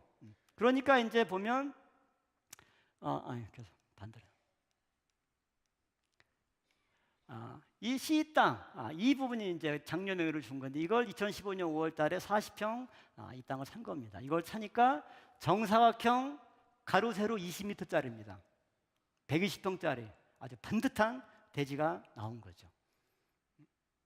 그래서 이제 본인은 4,800만 원 이게 부동산 투자한 겁니까? 얘기하는데, 본인은 막 이제 100억대 뭐 몇십억대 돈을 어루만지니까 4,800만 원이 작은 돈처럼 보이는데 저한테는 큰 돈입니다. 4,800만 원 아직 갭 투자 충분히 가능한 겁니다. 이 땅은 그 전 주인이 2012년에 경매가 나온 거를 2013년 1월 8일에 5,355만 원에 50만 5천 원에 경매를 낙찰받은 거예요. 그리고 2015년 5월 1일에 팔았으니까 2년 만에 어때요? 배를 벌은 거죠. 그러니까 주인이 사달라고 요청해서 아버님이 산 게 아니라 하여튼 이승현 목사 쪽에서 팔으라고 얘기를 해서 산 거예요. 왜? 주인이 사달라고 하면은 값을 싸게 하겠죠. 근데 5,300만 원에 낙찰받아서 1억 1천만 원에 했으니까 어때요? 이거는 그냥 안 팔겠다는 데서 파니까 이거 올라가서 1억 1천만 원? 그 정도면 2년 만에 더블이면 괜찮네? 판 겁니다. 그렇죠? 이게 바로 투자입니다. 니은자 땅이 이걸 삼으로써 정사각형 땅이 딱 되고 있어요. 그 다음에 텃밭을 같이 샀다고 그랬죠? 이것도 거짓말입니다. 왜냐하면 아까 얘기했죠? 여기는 담벼락이 사기 전에 있었어요. 텃밭은 처음 아버님이 살던 집을 허물어서 텃밭처럼 쓰는 거지 이 집 땅이 아니에요. 그러니까 그냥 수시로 이렇게 거짓말을 자연스럽게 하셔가지고 많은 사람들이 헷갈리게 하시는데, 그 다음에 할아버지가 사줬다. 그건 이제 징여잖아요. 할아버지가 사주시면. 근데 여기 부동산 등기부등본에 보면 등기원인 매매로 돼 있죠. 징여가 아니에요. 매매예요. 그 다음에 할아버지가 장손 집안에 큰딸 이름 사주면 어떻게 돼요? 집안 싸움 나죠. 형제간에. 여기 할아버지도 함부로 자식 셋이 있는데, 이승용 목사 아들 둘에 딸 하나예요. 자식 셋이 있는데 그 중에 이승용 목사 딸 하나한테만 1억 1천만 원짜리 땅 사주면요, 집안 분란납니다. 절대 그렇게 안 되죠. 그 다음에 증여세 뭐 안 내도 된다. 5천만 원이면 맞죠. 근데 1억 1천만 원짜리니까 5천만 원까지는 공제해. 그럼 남 6천만 원 남죠. 1억에 한 10% 세금 내야 돼요. 600만 원 세금 내야 돼요. 그리고 세대 생략증어. 할아버지가 자식 건너뛰고 손자에게 가면요, 할증이 30% 붙어요. 600에 30% 붙어서 780만 원 세금 안 낸 겁니다. 국세청에서 알면 이제 또 추징금까지 나올 겁니다. 그 다음에 이 파란 지붕을 아버님이 굳혔다 얘기했거든요. 이런 거짓말을 왜 하는지 모르겠어요. 자, 이게 2015년 7월자 네이버 거리뷰 이미지입니다. 여기 보면 그전에는 지붕이 너무 다 쓰러져가는 집이었는데 이 지붕을 저희 아버님이 바꾸신 거예요. 하도 비가 새니까. 근데 2015년 7월달에 보니까 멀쩡해요. 2015년 5월 20일 날 들어왔거든요. 근데 그 전에 2012년, 2010년도까지 지도가 다 있더라고요. 네이버와 다음이 얼마나 큰 도움을 주는지. 그래서 2015년, 18년, 19년, 20년, 22년, 23년 3월 거, 지난달 거까지가 있는데 다 똑같아요. 뭐 중요한 일은 아니지만 저는 그걸 보면서 왜 사소한 거에 목숨 걸고 거짓말을 하시느냐, 이게 답답한 거죠. 그 다음에 이 땅의 부동산 가치를 보면 그 지목은 일반 상업지구입니다. 건폐율 60%에 용적률 100% 이하죠. 그래서 광주 광역시의 용적률 안 냅니다. 그리고 여기 집이 있는데 광주역 직선거리 1.2km, NC백화점 400m, 전남대흥은 광주 메인 상권 1.7km, 광주 기아야구장 1.2km. 이건 누가 또 만들어서 보내주셨어요. 굉장히 중요한 위치인 거고요. 그 다음에 이 신안동 일반 상업지역 대지 나온 매물 보니까 평당 970만 원 금매로 판매하는데 이렇게 해서 240평짜리가 23억에 나와 있어요. 거기는 120평짜리입니다. 그러니까 반 정도 보면 지금 그 동네 땅이 얼마 정도에 거래되는가 이걸 알 수가 있죠. 그 다음에 그 땅 바로 옆에 대강타운이 다가구 주택이 있어요. 이걸 보니까 여기는 할아버지 할머니가 이제 공동 명의로 소유했는데 여기에 16세대가 2021년에 완공해서 입주해 있어요. 이제 전부 다 분양 안 하고 그냥 전세 줬어요. 본인 소유예요. 근데 거기에 대출이 얼마 있느냐? 9억 5,700만 원. 근데 여러분 알지만 다가구나 이런 거는 시세의 한 60, 70%밖에 은행에서 대출 안 해주잖아요. 근데 여기에 대출이 9억 7천 있다는 건 시세가 얼마 정도 된다는 거예요. 적어도 13, 14억은 간다는 거죠. 근데 이거의 평수가 250제곱미터. 근데 이승현 목사 딸 명의 부모님하고 집은 400제곱미터.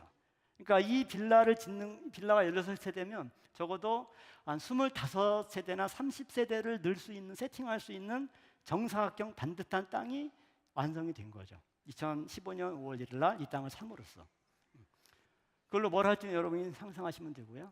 그 다음에 중흥 S클래스 아파트 입주. 이거 마지막에 뭐 이런 얘기 하기도 그렇지만 하여튼 2014년부터 15년까지 이승현 목사가 큰 거 빌라 매입하고 대출금 상환, 광주 땅 사고, 대한신학교 매점 전세금 지출한 게 6억 3,900. 이 당시 본인이 소명한 수입은 뭐냐? 금강아파트 장인에게 매도한 2억 4천. 그러면 얼마가 비어요? 4억 정도. 뭐 1, 2천, 뭐 4천, 뭐 몇천 이 정도가 아니라 4억 정도의 돈이 비는데 이런 부동산 매매나 대출 변제가 이뤘다라고 하는 거는 목사 월급에 본인도 늘 300만 원 월급, 이 당시는 300만 원도 안 됐었죠. 생활비도 늘 모자란 상황인데 4억 정도의 여윳돈이 있어서 이런 투자나 이런 게 이루어진 거예요. 그 다음에 중흥 S클래스 분양가 7억 7천에다가 이것만 있는 게 아니라 이제 옵션 비용, 발코니 확장 비용이 1,300만 원, 시스템 에어컨 공사비가 옵션 1, 2, 1은 3개짜리, 옵션 2는 6개짜리, 거실, 안방, 주방, 침실 1, 2, 3, 6개 에어컨이 들어있는 거가 760만 원. 이걸 선택하셨더라고요 또. 그래서 집에 에어컨이 6대가 있습니다. 그래서 2,060만 원. 그래서 총 분양가가 등기부등본상에 나와 있는 분양가는 7억 9,060만 원. 이게 겁니다. 그리고 이걸 살려면 여러분들 알다시피 모든 부동산은 계약금 10%, 중도금, 잔금이 있죠. 중흥 S클래스는 계약금 10%, 중도금 60%, 잔금 30%. 중도금은 이제 7,700만 원씩 6번에 걸쳐 내는 겁니다. 2017년 11월 2일, 2018년 3월 2일, 그다음에 2018년 7월 2일, 11월 2일, 19년 3월 1일, 7월 2일. 근데 본인이 중도금 대출 2번은 대출을 받았다고 하니까 4번은 본인이 납부하셨겠죠. 그리고 여기는 중도금 이자는 이자 후불제였습니다. 공짜가 아니라 나중에 갚을 때 이자를 내야 되는 거예요, 한꺼번에. 그래서 이와 관련된 돈을 보면 2017년 8월 달에 계약금으로 7,700만 원 내야 되고 옵션비로 210만 원. 중도금 1억 5,400원 대출 받았다니까 대출로 때우고, 그다음에 옵션 중도금은 180만 원 본인이 내야 되고요. 그다음에 중도금 사회분 2018년 7월부터 2019년 7월까지 이때 7,700만 원씩 4번 3억 800만 원은 본인이 다 낸 거예요. 이건 대출 받았다고 안 한 거니까. 그렇죠? 그다음에 입주할 때 얼마 내느냐? 30% 잔금을 내야죠. 2억 3,100만 원. 그다음에 중도금 상환 대출 받은 거 상환해야 돼 이때. 대출 받은 게 없으니까. 뭐 1억 5,400 대출 받은 거 상환하고 중도금 대출 이자가 2년치 3.5%만 해도 1,500만 좀 넘어가요. 1,500만 이자 내야죠. 그다음에 옵션 비용 잔액이 1,670만 원이었습니다. 그다음에 7억 9천에 대한 취등록세가 2,500만 원입니다. 그러니까 이 아파트 분양받는데 8억 3,060만 원이 들어가죠. 이사비 빼고 59평 방에다 채우려면 이사 비용하고 가구 가전 많이 들어가겠죠. 그렇게 되면 이 당시 수입으로 본인이 세명한 게 퇴직금 중간정산 7천만 원, 아니 8천만 원, 구속사 세매나 강사비 6천만 원, 빌라 매매 2억 9천만 원. 다 해도 역시 이 시기에도 또 4억 정도 지출이 초과가 돼요. 그러니까 우리는 과연 목사님의 돈이 4억 정도 돈이 어디서 나서 했느냐? 그리고 이제 인수자금 받은 이후로 갑자기 이런 지출 규모가 커지니까 여러 가지 의심을 할 수밖에 없는 거죠. 그래서 총 2013년부터 20년 사이에 8억 정도 소명되지 않는 자금 지출이 있었다. 결론입니다. 자, 횡령의혹은 수사기관과 재판 결과에 따라 이제 처리하면 돼요. 우리가 뭐 본인이 또 우리가 죄가 있다 없다 할 필요가 없습니다. 이미 다 이렇게 하니까.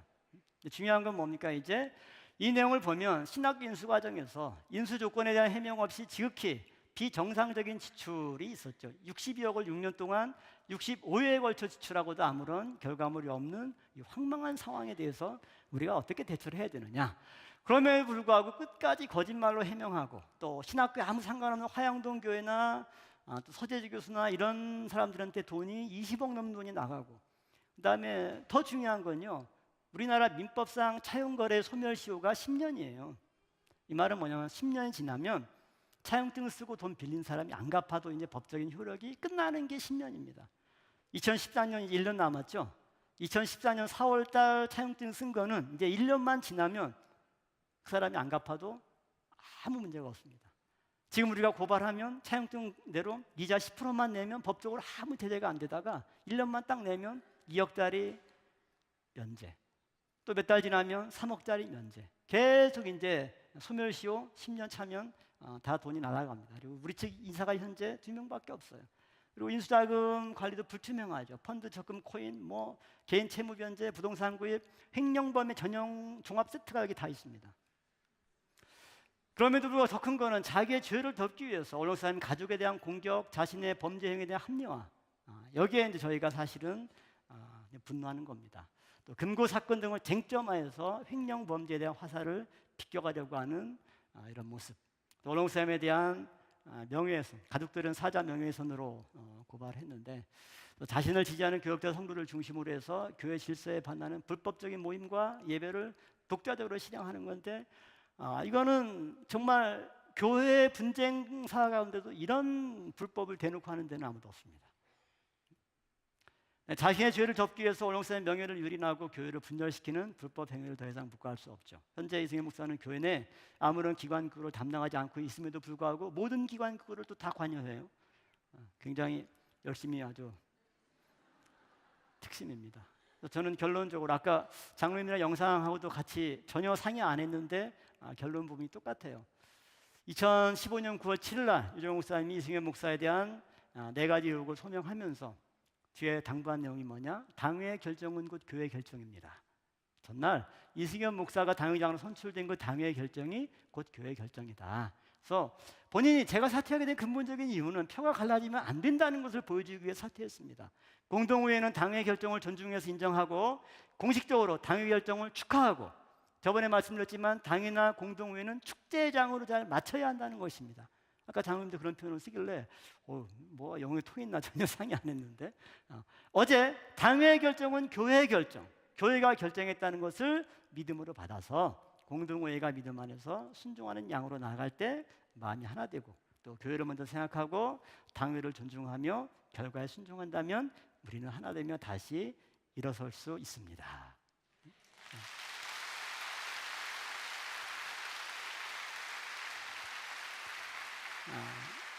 2015년에 유종호 목사님의 이런 사태와 이런 마음, 이런 권면이 없었다면 지금 우리가 겪는 거를 7년 빨리 겪었을 거라는 생각을 지금 보면서 느낍니다. 그래서 그런 면에서 제가 한편으로는 개인적으로도 감사하게 생각을 하고 또 교회의 모든 분쟁의 답은 결국 여기밖에 없습니다. 당회의 결정이 곧 교회의 결정이고 하나님이 당회를 통해서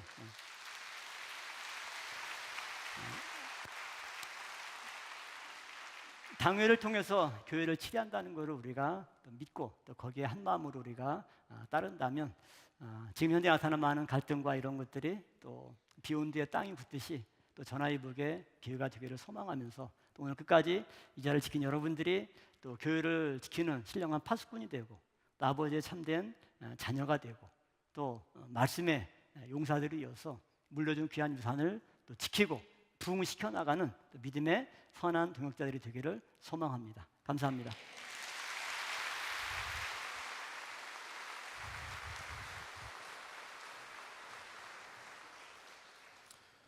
네, 긴 시간 발표해 주신 분 또